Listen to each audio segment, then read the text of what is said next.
Trump sending Indian immigrants back? And what exactly it means for IELTS aspirants?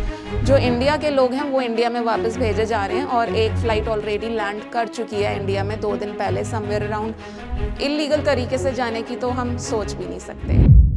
Hello everybody, welcome back to PW with me Vandana yet again. In today's video, we are going to be talking about this thing, this super hot news which says, is Trump sending Indian immigrants back? And what exactly it means for IELTS aspirants. तो ये पूरी news समझते हैं कि इसमें है क्या आपके लिए. Alright, so the very first thing is, US जो है अपने इलीगल इमिग्रेंट्स जो भी इलीगल तरीके से US में एंटर करे हैं उनको वापस भेज रहा है.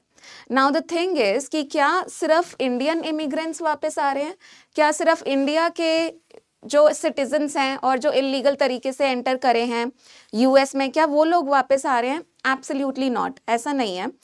दूसरी कंट्रीज के भी लोग यूएस वापस भेज रहा है. इन कंट्रीज में पोलैंड भी है जो कि एक यूरोपियन नेशन है, and then you have China also. Chinese nationals भी हैं जिनको यूएस वापस भेज रहा है. लेकिन समझने वाली बात आपके लिए क्या है यहाँ पे, आईएल्स एस्पिरेंट्स के लिए क्या बात है यहाँ पे समझने वाली, कि जो इलीगल इमिग्रेंट्स हैं सिर्फ उनको वापस भेजा जा रहा है. जो लीगल तरीके से गए हैं अमेरिका में अपने वैलिड डॉक्यूमेंट्स दिखा के आईएल्स जैसे एग्ज़ाम को क्रैक करके, उनके लिए कोई प्रॉब्लम नहीं है, उनको वापस नहीं भेजा जा रहा है. अगर इस फोटो में हम देखें तो इसके थ्रू ये दिखाया जा रहा है कि it's all about illegal immigrants. And ये जो इलीगल इमिग्रेंट्स हैं ये बिना वीज़ा के एंटर करते हैं यूएस के बॉर्डर्स के अंदर, बिना वीज़ा के, बिना वैलिड डॉक्यूमेंट्स के, और ये हर जगह से आते हैं यूएस में. ये सिर्फ इंडिया के लोग नहीं होते, बट येस जो इंडिया के लोग हैं वो इंडिया में वापस भेजे जा रहे हैं और एक फ़्लाइट ऑलरेडी लैंड कर चुकी है इंडिया में 2 दिन पहले समवेयर अराउंड 4 फरवरी, जिसमें काफ़ी सारे इलीगल इंडियन इमिग्रेंट्स को वापस भेजा जा चुका है. Now what you need to understand over here is, these are some pictures that you can see. The very first flight that landed in India on somewhere around 4th February.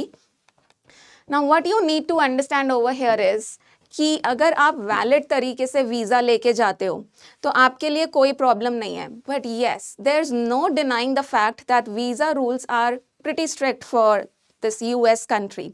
सो उसको कोई भी मना नहीं कर रहा है. वीज़ा रूल्स जो US के हैं वो स्ट्रिक्ट हैं, agreed.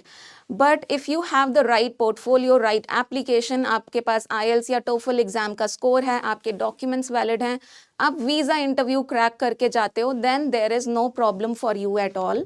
Then you can study there peacefully in a country like US. And here you go, if you are somebody who has the right documents, then there's no problem for you at all. So I would suggest that you better prepare for the IELTS or TOEFL exam if you of course want to study in a country like USA. Illegal तरीके से जाने की तो हम सोच भी नहीं सकते. So all the very best guys, take care.